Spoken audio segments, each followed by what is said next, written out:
how to log into Swiggy. Hi everybody, welcome back to our channel. In this guide, I'm going to show you the procedure on how can you log into Swiggy. So if you want to log into Swiggy, you just want to make sure to install the app. So make sure you're connected to a stable internet. So go to your respective app store, type in Swiggy on the search bar and install the app. Once you're done installing the app, click on the open button and there comes the login section. So click on the login button. It's going to ask you to enter in your phone number that is associated with your Swiggy account, right?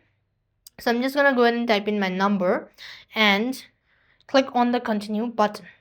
As you type in the button or as you type in your phone number, you'll then receive a code which you need to copy it out and paste in right on this field and click on verify and protect or proceed.